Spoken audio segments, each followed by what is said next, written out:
اور فضیلت کے اعتبار سے اور بھی بڑی ہے. یعنی سبحان اللہ, دنیا میں تو درجات ہی ہو سکتے ہیں نا, کسی کو دولت میں بلند کر دیا, کسی کو علم میں بلند کر دیا, کسی کو فضل میں بلند کر دیا, لیکن اللہ سبحانہ و تعالیٰ قیامت کے دن کا جو فضل اللہ سبحانہ و تعالیٰ کا, یا جو قیامت کے درجے ہیں سبحان اللہ, اصلی درجے تو وہی ہیں, اور انہی درجوں کے لیے ہمیں دوڑ دھوپ کرنی چاہیے کہ اللہ سبحانہ و تعالیٰ وہاں درجوں میں ہمیں بلند کریں. لا تجعل مع اللہ الہا آخر فتقعد مذموما مخذولا, اللہ کے ساتھ کسی اور کو معبود نہ ٹھہراؤ اور بدحال اور بے کس ہو کر بیٹھ رہے گا. یعنی اللہ کے ساتھ کسی اور کو معبود نہ ٹھہرا, ورنہ بدحال اور بے کس ہو کر بیٹھ رہے گا. اور تیرا پروردگار صاف صاف حکم دے چکا ہے کہ تم اس کے سوا کسی اور کی عبادت نہ کرنا اور ماں باپ کے ساتھ احسان کرنا. اگر تیری موجودگی میں ان میں سے ایک یا وہ دونوں بڑھاپے کو پہنچ جائیں تو ان کے آگے اف تک نہ کرنا. سبحان اللہ, اللہ سبحانہ و تعالیٰ نے اپنی ذات کے بعد اپنے یعنی جو ہمارے والدین ہیں ان کا ذکر کیا ہے, ان کے حقوق ہمیں بتائے ہیں. اب اکثر آپ دیکھیں گے قرآن حکیم میں اسی طرح طریقہ آئے گا, اللہ سبحانہ و تعالیٰ پہلے توحید کی بات کریں گے, یعنی شرک سے بیزاری, شرک سے روکیں گے, اور ساتھ ہی پھر ابھی ہمارے والدین کا جو ہے ان کے حقوق یاد دلائیں گے. تو اللہ سبحانہ و تعالیٰ کیا کہہ رہے ہیں کہ تیرا پروردگار صاف صاف حکم دے چکا ہے. یعنی اب ہم نے ان احکامات کی ترتیب دیکھنی ہے کہ تم اس کے سوا کسی اور کی عبادت نہ کرنا. سب سے پہلا حق ہمارے اوپر کس کا ہے؟ اللہ رب العزت کا ہے. یعنی اب تو پھر حق کیا ہے کہ اللہ رب العزت کی عبادت میں کسی کو شریک نہ ٹھہرائے, وہ اللہ سبحانہ و تعالیٰ کی توحید کے اندر کسی قسم کی ملاوٹ نہ کرے, اور ماں باپ کے ساتھ احسان کرنا. اگر تیری موجودگی میں ان میں سے ایک یا وہ دونوں بڑھاپے کو پہنچ جائیں, یعنی اگر تم ان کو بوڑھا ہوتا ہوا دیکھو تو ان کے آگے اف تک نہ کہنا, نہ انہیں ڈانٹ ڈپٹ کرنا, بلکہ ان کے ساتھ ادب و احترام سے بات چیت کرنا. یعنی دیکھیں جب انسان بوڑھا ہو رہا ہوتا ہے دوبارہ, اللہ تعالیٰ بھی فرماتے ہیں نا کہ یعنی ارذل العمر اس کو کہا گیا ہے, یعنی بالکل دوبارہ جیسے بچہ ہوتا ہے اس کی طرح ہو جاتا ہے انسان, نہ ذہن کام کرتا ہے, صلاحیتیں کم ہو جاتی ہیں, توانائی جسم کی ختم ہو جاتی ہے. اللہ اکبر. تو اللہ سبحانہ و تعالیٰ ہم سب کے والدین پر رحم فرمائے, رب ارحمہما کما ربیانی صغیرا.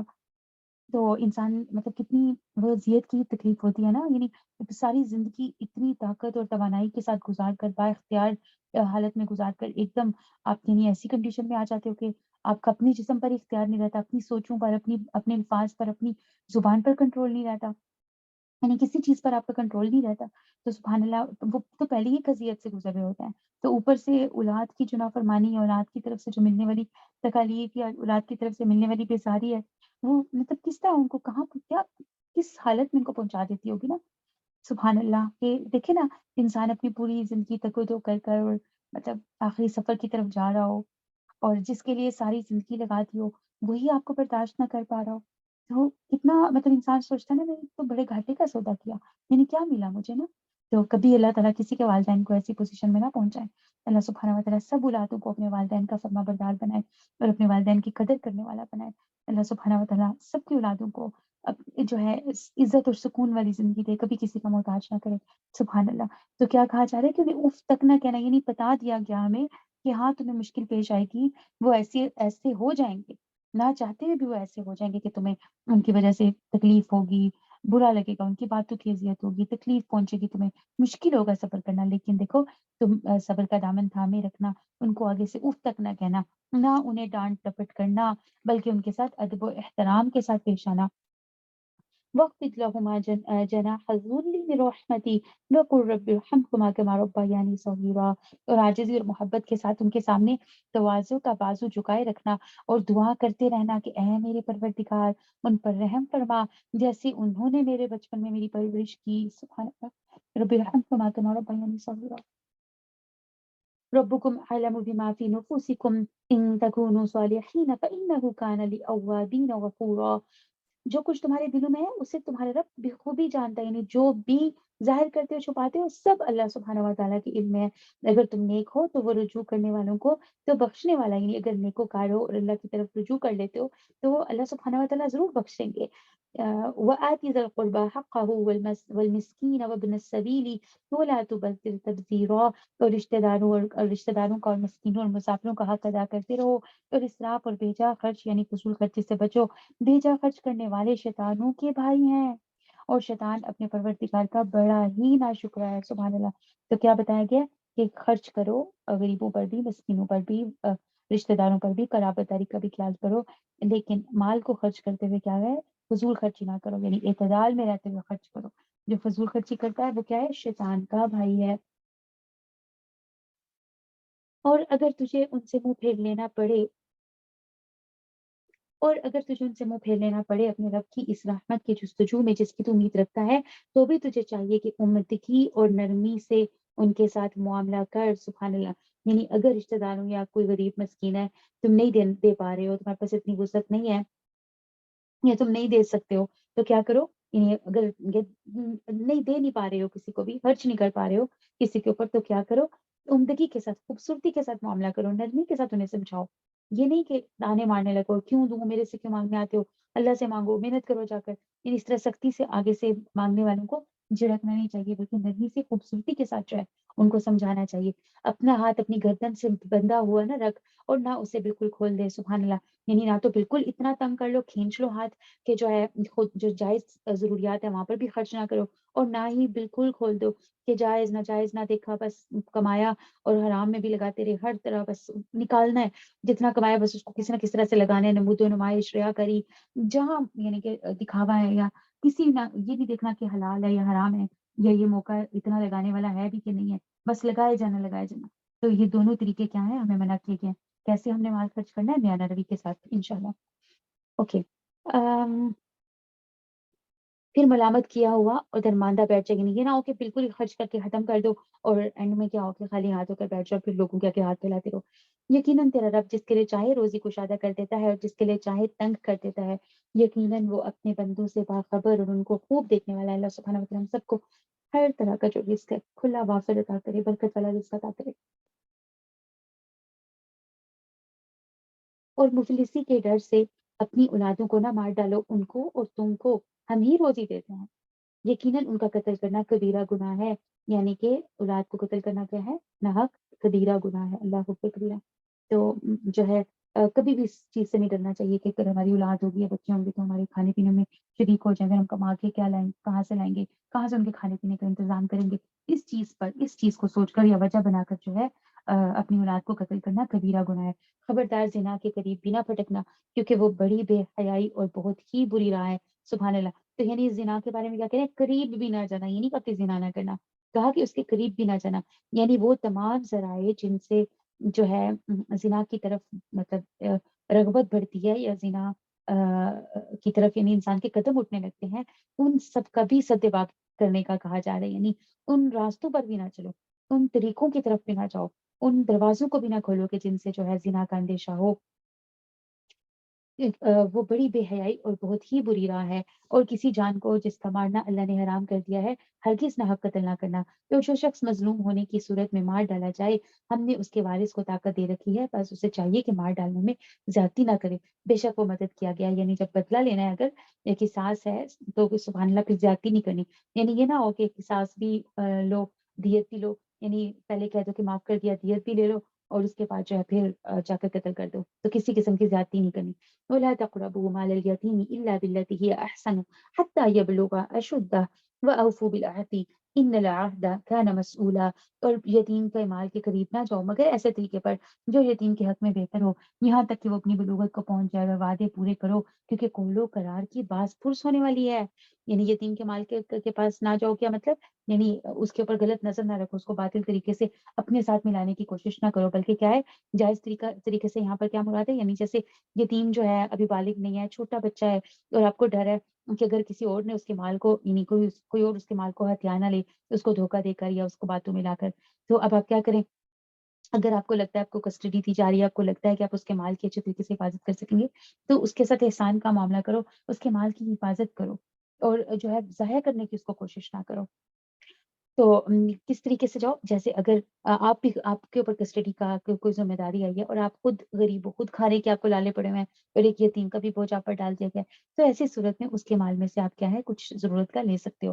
تو ایسے میں جو ہے وہ اس کو جو ہے وہ باطل طریقہ نہیں کہیں گے، بلکہ کیا ہے کہ جو ہے ضروری تھا تو آپ نے لیا، اور پھر جتنا مال ہے اس کا، اس میں یہ نہیں کرنا کہ اپنے صحیح اپنے برے مال یا اپنی بری چیزوں سے اس کی اچھی چیزوں کو پلٹ لو یا بدل لو، یعنی کسی قسم کی بھی کوئی برائی یا بری نظر یا باطل حرکت جو ہے وہ اس کے مال کے ساتھ نہیں کرنی، بلکہ احسان کے درجے پر اس کا خیال رکھنا ہے، اس کو سنبھالنا ہے.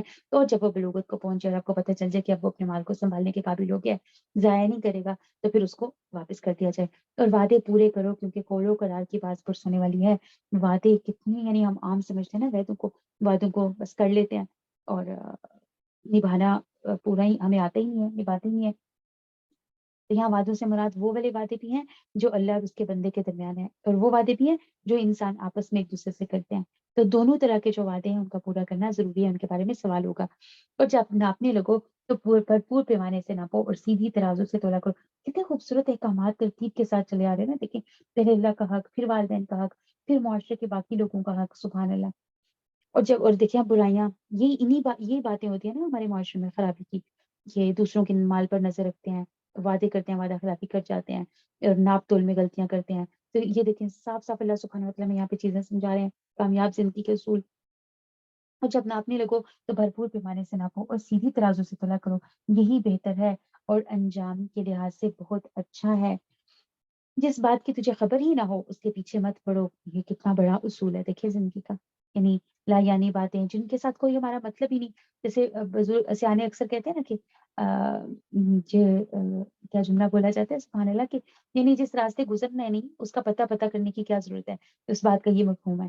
تو یعنی غیر ضروری لوگوں کے ٹو میں لگے ہوئے ہیں، لوگوں کے پیچھے پڑے ہوئے ہیں. یعنی نہ پتہ ہے حقیقت کیا ہے، بس باتیں کرنے میں لگے ہوئے ہیں. تو ان باتوں کے پیچھے نہ پڑو جن کی تمہیں خبر ہی نہیں ہے. کیونکہ کان اور آنکھ اور دل، ان میں سے ہر ایک سے پوچھ گچھ ہونے والی ہے. یعنی آنکھوں سے کیا کیا، کانوں سے کیا کیا، ان تمام اعضاء کے بارے میں بھی اللہ سبحانہ و تعالیٰ نے سوال کرنا ہے کہ کس سے جو ہے وہ کیا گناہ کیا. اللہ کو قیامت کے دن کیا ہوگا، اللہ سبحانہ و تعالیٰ ان سب کو قوت گویائی دے دیں گے. ایون کہ ہماری جو سکن ہے اس کو بھی قوت گویائی مل جائے گی، اور یہ بھی ہمارے حق یا ہمارے خلاف جو ہے وہ گواہی دے گی. اور زمین میں اکڑ کر نہ چلو کہ تو زمین کو پھاڑ سکتا ہے اور نہ لمبائی میں پہاڑوں کو پہنچ سکتا ہے. سبحان اللہ. تو یعنی تکبر کے ساتھ چلنا، شیخی بگاڑتے ہوئے چلنا جو ہے یہ اللہ سبحانہ و تعالیٰ کو پسند نہیں ہے. قارون نے کیا تھا نا ایسے، تو یہ اللہ سبحانہ و تعالیٰ کو پسند نہیں. اس نے اللہ سبحانہ و تعالیٰ نے اس کی سرکت کی وجہ سے کیا کیا تھا، اس کو زمین کے اندر دھنسا دیا تھا. حدیث میں آتا ہے کہ ایک شخص نہایت قیمتی جوڑا پہنے اکڑ کر چل رہا تھا کہ اس کو زمین میں دھنسا دیا گیا، اور وہ قیامت تک دھنستا چلا جائے گا. تو کبر جو ہے یہ اللہ سبحانہ و تعالیٰ کو سوٹ کرتا ہے، ہمیں سوٹ نہیں کرتا. ہمیں چال میں بھی تکبر نہیں آنا چاہیے، آواز میں، بات میں بھی تکبر نہیں ہونا چاہیے، ہمارے اٹھنے بیٹھنے، ہمارے رویے میں، ہمارے معاملہ کرنے میں بھی تکبر نہیں ہونا چاہیے. ان سب کاموں کی برائی تیرے رب کے نزدیک سخت ناپسند ہے. یہ بھی منجملہ اس وحی کی ہے جو تیری جانب تیرے رب نے حکمت سے اتاری ہے. تو اللہ کے ساتھ کسی اور کو معبود نہ بنانا کہ ملامت خوردہ اور راندہ درگاہ ہو کر دوزخ میں ڈال دیا جائے گا. کیا بیٹوں کے لیے اللہ نے تمہیں چھانٹ لیا اور خود اپنے لیے فرشتوں کو لڑکیاں بنا لیا؟ یعنی اللہ کے لیے بیٹیاں مقرر کرتے ہو اور اپنے لیے بیٹے مانگتے دعائیں مانگنے کے لیے دعائیں مانگتے رہتے ہو، اور تھکتے نہیں ہو. بے شک تم بہت بڑا بول رہے ہو. ہم نے تو اس قرآن میں ہر طرح سے بیان فرما دیا ہے کہ لوگ سمجھ جائیں، لیکن اس سے انہیں تو نفرت ہی بڑھتی ہے. کہہ دیجئے کہ سب کو نہیں، یعنی ان کو نفرت بڑھتی ہے جنہوں نے ماننا ہی نہیں ہوتا. کہہ دیجئے کہ اگر اللہ کے ساتھ اور بھی معبود ہوتے جیسا کہ یہ لوگ کہتے ہیں تو ضرور اب تک مالک عرش کی جانب راہ ڈھونڈ نکالتے. جو کچھ یہ کہتے ہیں اس سے وہ پاک اور بالا تر، بہت دور اور بہت بلند ہے. ساتوں آسمان اور زمین اور جو بھی ان میں ہے اس کی تسبیح کر رہے ہیں. ایسی کوئی چیز نہیں جو اس کی پاکیزگی اور تعریف کے ساتھ یاد نہ کرتی ہو. سبحان اللہ. ہاں یہ صحیح ہے کہ تم ان کی تسبیح سمجھ نہیں سکتے، وہ بڑا بردبار اور بخشنے والا ہے. سبحان اللہ. یعنی کائنات کی ہر چیز جو ہے وہ کیا کر رہی ہے، تسبیح کر رہی ہے. ہاں ہمیں ان کی تسبیحات جو ہیں وہ سمجھ نہیں آتی ہیں. سبحان اللہ. تو ایک بار نبی اکرم صلی اللہ علیہ وسلم نے صحابہ سے کو نا، یعنی وہ لوگ کھانا کھا رہے تھے تو نبی اکرم صلی اللہ علیہ وسلم نے صحابہ کو جو کھانا ہے نا اس کی آواز سنی. صحابہ بیان کرتے ہیں کہ ہم بعض دفعہ کھانے سے تسبیح کی آواز سنتے جبکہ کھانا کھایا جا رہا ہوتا. سبحان اللہ. یعنی کھانا کھا رہے تھے اور تسبیح کی آواز اللہ سبحانہ و تعالیٰ سنا رہے تھے کہ کھانے کے جو لقمے ہیں، جو نوالے ہیں، وہ بھی تسبیحات کرتے ہیں. سبحان اللہ. اور ایک اور حدیث میں ہے کہ چونٹیاں اللہ کی تسبیح بیان کرتی ہیں. سبحان اللہ. اسی طرح حضور صلی اللہ علیہ وسلم کے وہ کھجور کے تنے کے بارے میں بھی ہمیں واقعہ ملتا ہے کہ نبی صلی اللہ علیہ وسلم جس کے تنے کے ساتھ ٹیک لگا کر جو ہے وہ خطبہ دیا کرتے تھے. تو جب لڑکی سوری اعوذ باللہ من الشیطان الرجیم، تو جب لکڑی کا ممبر بن گیا تھا نبی صلی اللہ علیہ وسلم کے لیے، تو آپ صلی اللہ علیہ وسلم نے اس تنے کو چھوڑ دیا اور اس ممبر پر جا کر یعنی خطبہ دینا شروع کیا. تو وہ جو تنا تھا وہ اتنا زیادہ رویا، یعنی جیسے ایک بچہ روتا ہے بلک بلک کر رویا. تو اس کی آواز جو ہے وہ سب نے سنی، یعنی اس کے رونے کی آواز آئی، اتنا سخت وہ رویا. اسی طرح مکے میں ایک پتھر تھا جو رسول اللہ صلی اللہ علیہ وسلم کو سلام کیا کرتا تھا. سبحان اللہ. تو اتنی ان گنت جو ہے نا حدیث موجود ہے، صحیح بخاری میں بھی بہت سے حدیث ہیں جس سے پتہ چلتا ہے کہ کائنات کی ہر چیز اللہ سبحانہ و تعالیٰ کی تسبیحات جو ہے وہ بیان کرتی ہیں. ایک انسان ہی ہے جو جس کے پاس وقت نہیں ہوتا اور بس مصروف رہتا ہے، فضول باتیں ہم کر لیتے ہیں لیکن اللہ کی تسبیحات میں اپنی زبان کو نہیں ہلاتے. اللہ سبحانہ و تعالیٰ ہمیں ذاکرین میں شامل کرے، شاکرین میں شامل کرے، اٹھتے بیٹھتے چلتے پھرتے اللہ کا ذکر کرنے والا، اللہ کی تسبیحات جو ہے وہ پڑھنے والا بنائے. وَإِذَا قَرَأْتَ الْقُرْآنَ، اب ایک اور اصول ہمیں اللہ سبحانہ وتعالیٰ سکھانے ہیں کہ جب قرآن پڑھا جائے، وَإِذَا قَرَأْتَ الْقُرْآنَ جَعَلْنَا بَيْنَكَ وَبَيْنَ الَّذِينَ لَا يُؤْمِنُونَ بِالْآخِرَةِ حِجَابًا مَسْتُورًا. تو جب قرآن پڑھتا ہے، یعنی نبی اکرم صلی اللہ علیہ وسلم سے کہا جا رہا ہے کہ تم جب قرآن پڑھ رہے ہوتے ہو تو ہم تیرے اور ان لوگوں کے درمیان جو آخرت پر یقین نہیں رکھتے ایک پوشیدہ حجاب ڈال دیتے ہیں، اور ان کے دلوں پر ہم نے پردے ڈال دیے ہیں کہ وہ اسے سمجھیں اور ان کے کانوں میں بوجھ ہے. اور جب تو صرف ایک اللہ کا ذکر اس قرآن میں کرتا ہے تو وہ روگردانی کرتے پیٹ پھیر کر بھاگ کھڑے ہوتے ہیں. اللہ اکبر کبیرہ. اللہ سبحانہ و تعالیٰ ہمیں ایسے لوگوں میں شامل نہ کرے. اللہ ہمارے دلوں پر پردے نہ ڈالے. جس غرض سے وہ لوگ اسے سنتے ہیں ان کی نیتوں سے ہم خوب آگاہ ہیں. جب یہ آپ کی طرف کان لگائے ہوئے ہوتے ہیں تب بھی، اور جب یہ مشورے کرتے ہیں تب بھی، جبکہ ظالم کہتے ہیں کہ تم اس شخص کی تابع داری میں لگے ہو جس پر جادو کر دیا گیا ہے. سبحان اللہ. یعنی نبی صلی اللہ علیہ وسلم کو کیا کہتے ہیں؟ جادوگر کہتے ہیں کہ وہ جادو زدہ ہے، اس کے اوپر تو وہ سحر زدہ ہے، اس پر تو جادو کیا گیا ہے، اور تم باقی لوگوں کو کہتے ہیں کہ تم بھی اس کی پیروی کرنے لگے ہو. دیکھیں تو صحیح آپ کے لیے کیا کیا مثالیں بیان کرتے ہیں. بس وہ بہک رہے ہیں، اب تو راہ پانا ان کے بس میں نہیں رہا.